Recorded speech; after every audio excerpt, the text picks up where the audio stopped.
Shadow of the Oni, The Last Blade. Chapter 1. The last shadow Rai Kurogane had not spoken in years. The silence had become his refuge, his armor against a world that had stolen everything from him. The mountain had sheltered him in its cold embrace, but exile was not the path of an Oni. He had spent his childhood in the company of ghosts, whispers of the fallen, the echoes of his father's final command: survive, become the shadow, carry our vengeance. And so he had, under the tutelage of the last surviving Oni masters, who had escaped the massacre. Rai honed his body and mind into a weapon. He trained in the ways of the shinobi and the samurai alike, blending ancient techniques with the technological warfare of the 28th century. He moved unseen, struck without mercy, and left no trace of his existence. The training was merciless. Rai endured weeks of isolation in the frozen peaks, learning to control his breath, to slow his heartbeat until even motion sensors could not detect him. His masters pushed his body beyond its limits, drilling him in the art of silent movement, assassination and cybernetic disruption.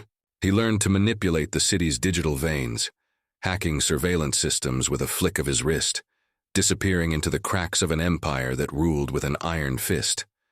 But the greatest battle was within. Each night, he dreamt of fire, and screams of his father's last words, of the crimson eyes of his people staring back at him in death. He carried the weight of the Oni name, but he also carried doubt. Could one survivor truly bring down a behemoth like the Zaibatsu Conglomerate? Was vengeance enough to justify his existence?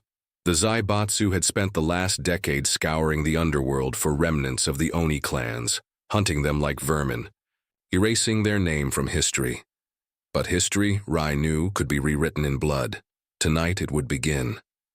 Draped in a cloak woven with stealth nanofibers, Rai crouched atop the neon-lit spires of Neo-Tokyo's lower sector. The city was a labyrinth of towering megastructures, where the poor and discarded clung to existence beneath the ever-watchful eye of corporate enforcers.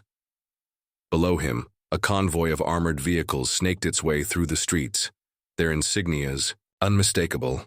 The Zaibatsu Conglomerate's elite security division. The men inside were high-ranking operatives, the architects of his clan's destruction. He unsheathed his blade, a relic of the old world, reforged with monomolecular edge enhancements. His crimson eyes gleamed as he whispered the names of the fallen. Then, like a wraith, he vanished into the night, descending upon his prey. The Oni had returned. Chapter 2. Ghosts in the Neon Rain. The rain fell in thick sheets, drumming against the steel and glass canyons of Neo-Tokyo. The neon glow from towering billboards shimmered in the wet streets, painting the alleyways in shades of electric blue and crimson.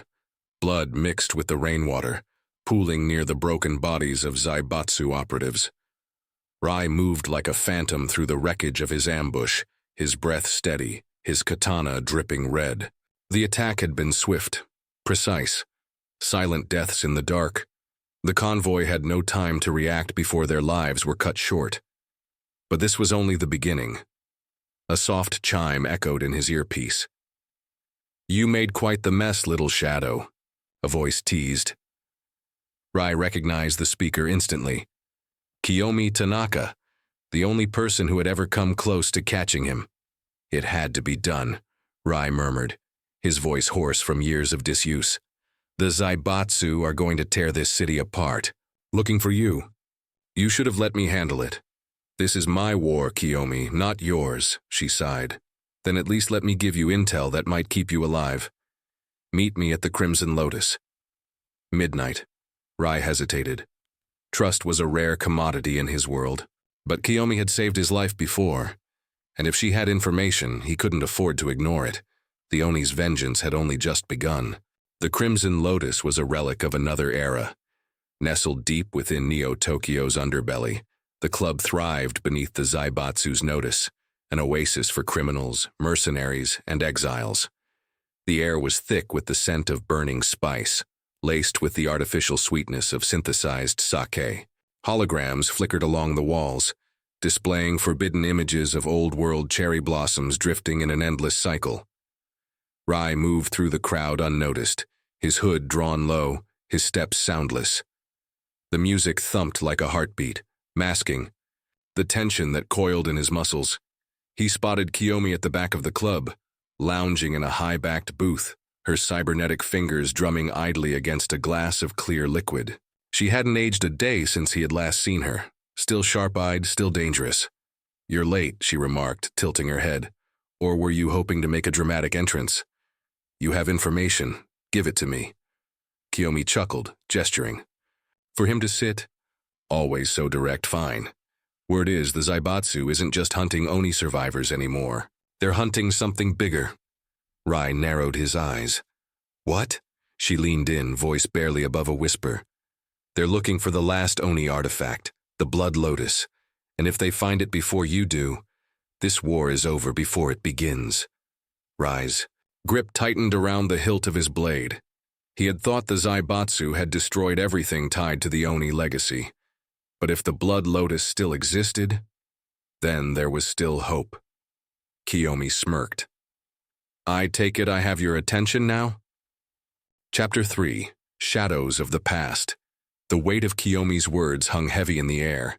The Blood Lotus, a relic of the Oni, a symbol of power, of legacy, and now, a prize the Zaibatsu sought to claim. Rai exhaled slowly.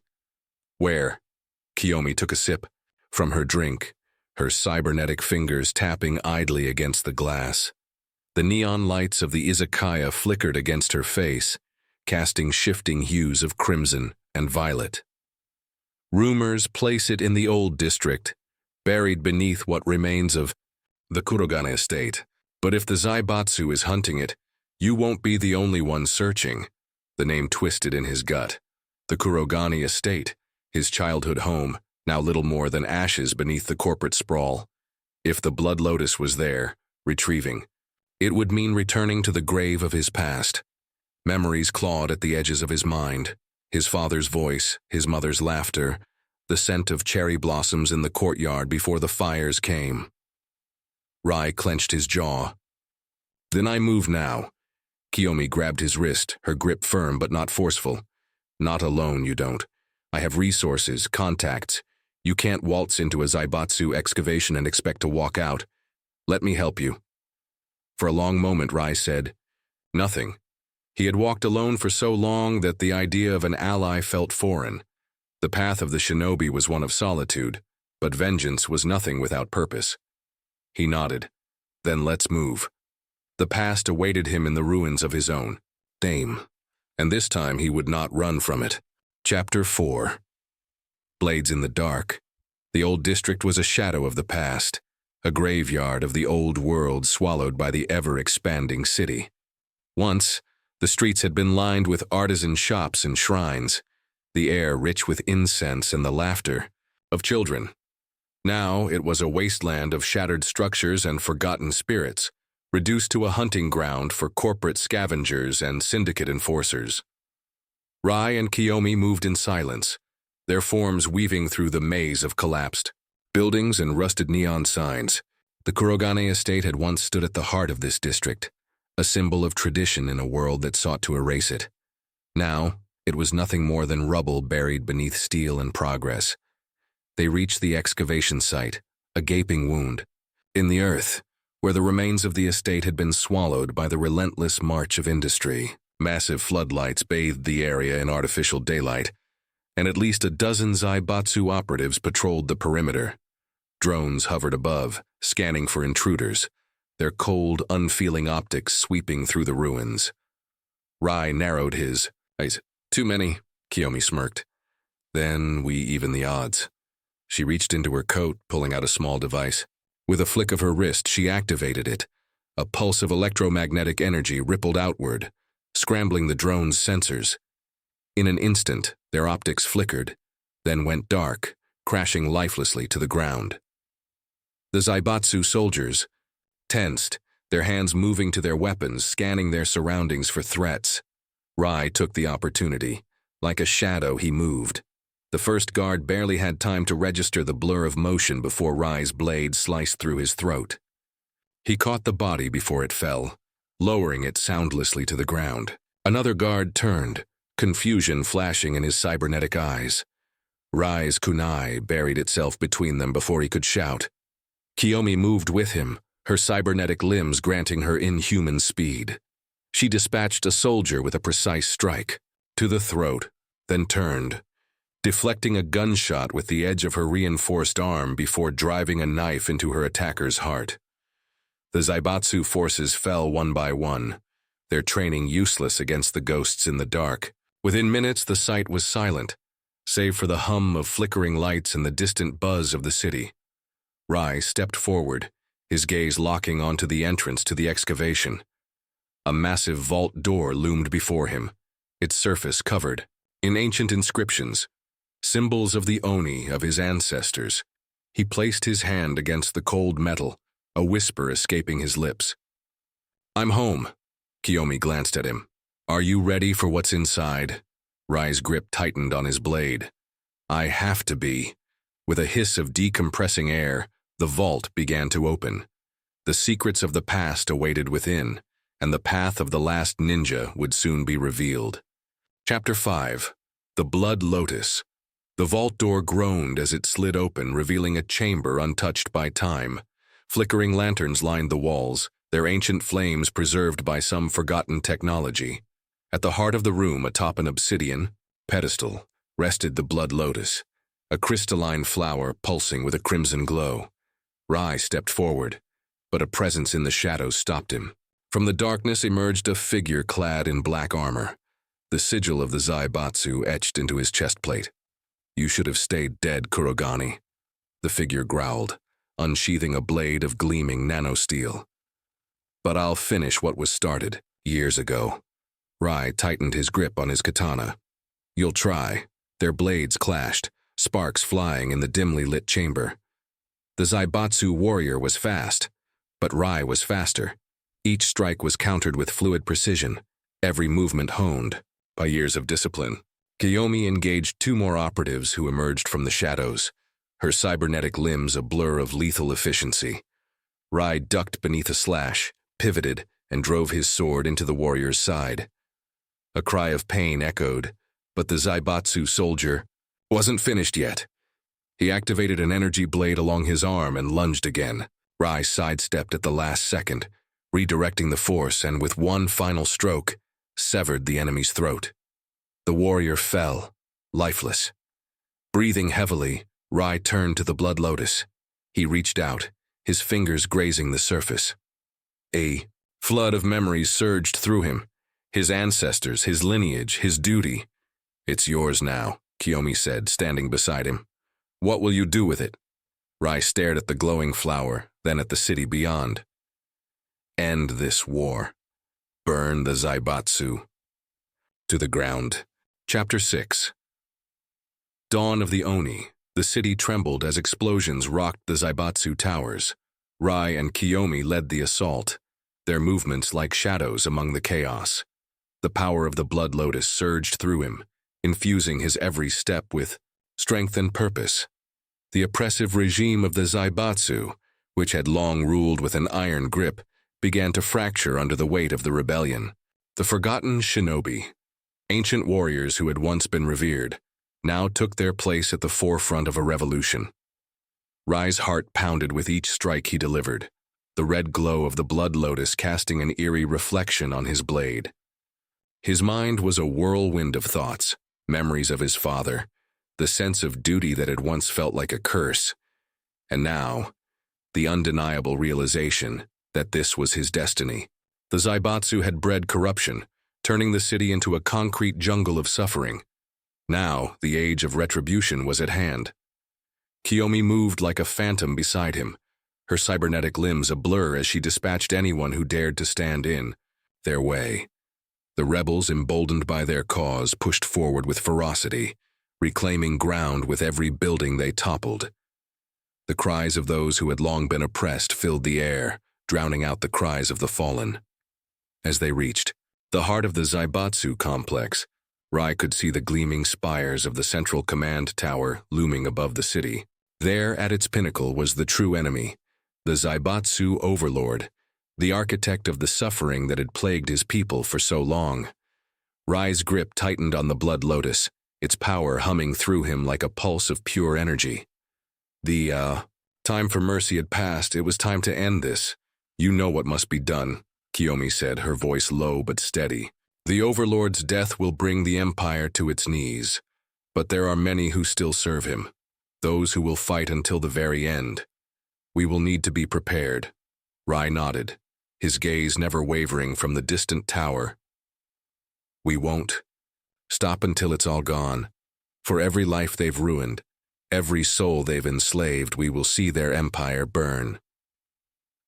The final stretch to the tower was a battlefield of its own. Zaibatsu forces, equipped with the latest in military technology, met them head-on. Rai fought with all the fury of the Oni, his katana cutting through armor and flesh alike. His strikes were deadly, each movement a blend of ancient technique and the raw power of the blood lotus. Kiyomi, ever the tactician, orchestrated the chaos, using her intellect and enhancements to cripple the Zaibatsu's forces.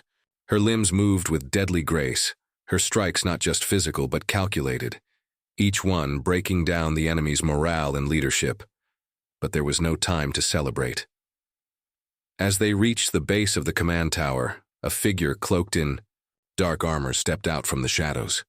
The same sigil of the Zaibatsu that had once been branded into the chest of the warrior Rai had killed in the vault now adorned this man's chest plate. You've come far, the figure said, his voice cold, the steel of his blade gleaming in the dying light. But the blood lotus is not enough to defeat me. Rai narrowed his eyes, recognizing the figure at once. You're the one they call the Black Ronin, aren't you? The one who survived the fall of the old shinobi order. Survival is the least of my concerns, the Black Ronin replied. I serve the Zaibatsu. I serve the future. With a swift motion, the Ronin lunged forward, his blade crackling with energy as it clashed against Rai's katana. Sparks flew as the two warriors exchanged blows, each one testing the limits of their strength. The Ronin was fast, too fast for Rai to catch him off guard. He struck with precision, each slash aiming for a vital point, but Rai was no stranger to deadly combat. His movements were a fluid dance of offense and defense, using the power of the blood lotus to anticipate the Ronin's strikes before they even came. Their blades locked in a moment of tense silence, and Rai's voice came out low, but filled with conviction. This ends here, Rai said. The Ronin smirked, his eyes flashing with a strange, twisted joy. It's not over until I say it is. With a roar, the Black Ronin unleashed a barrage of strikes, each one infused with high-frequency energy that could cut through metal. Rai parried each blow, but the sheer force of the Ronin's attack sent shockwaves through his body, threatening to overwhelm him. The blood lotus pulsed with energy, the crimson light surrounding Rai like a protective aura. He could feel it calling to him, pushing him to transcend the limits of his mortal form. You are not ready, the Ronin sneered, but Rai did not falter. With a final surge of strength, he disarmed the Black Ronin, sending the blade flying from his hands. In one swift motion, Rai drove his katana into the Ronin's chest, the energy of the blood lotus amplifying the strike until the man's body crumpled to the ground. Lifeless, with the Black Ronin defeated, Rai stood over him, breathing heavily but resolute. Kiyomi approached, her expression unreadable. It's not over yet, she said, her voice edged with concern. The Overlord is still waiting. Rai nodded, his gaze unwavering. Let him come. Together they ascended the tower, the city below burning with the fire of revolution.